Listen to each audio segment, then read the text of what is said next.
So it's day 12 of the entrepreneur, and today I want to address what to do when you don't have the time. So first and foremost, before I start, I want to get this out the way.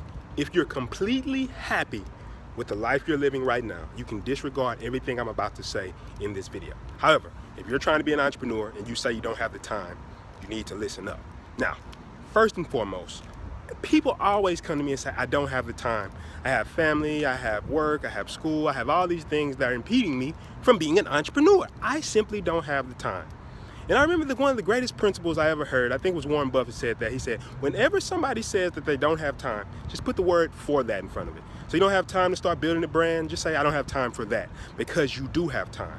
I'll see these same people who say they don't have time, then maybe an hour later, a couple hours later, they're telling me everything that's going on with Ghost being in jail. They'll tell me Khaleesi just touched down in Westeros, and they'll tell me how Thanos is getting ready to come back in the Marvel Cinematic Universe.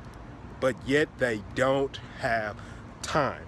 They know every sports statistic like they're a statistician or they're about to be an analyst on ESPN, but they don't have the time. Look, if you're serious about being an entrepreneur, you're gonna have to take the time while you're doing that stuff, while you're watching Netflix, while you're playing Madden, 2K and all that type of stuff. You have to use that time to build a business. That's just what it is. If you're trying to be an entrepreneur, like I said before, if you're cool with your life right now, then you can disregard this. But if you're trying to be an entrepreneur and you're doing something else on the side and you're trying to make this your full-time thing, well, then you're gonna have to cut out all that other stuff until you build your business up to a place where you can go back to doing those things. But here's the thing, even that time that you're about to sacrifice to be an entrepreneur, one of the reasons people stop is because they don't efficiently know how to grow their business and they waste a lot of time, even if it's extra time that they're taking off other things. So wouldn't you want a way to help you efficiently use that time so you can build a business? Well, that's what I'm talking about in the entrepreneur.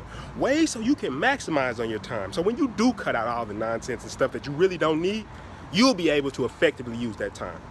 You want to know how to do that? Go to I'mAnActionTaker.com and I'm going to show you how to do that. Talk to you tomorrow. Massive Action Movement.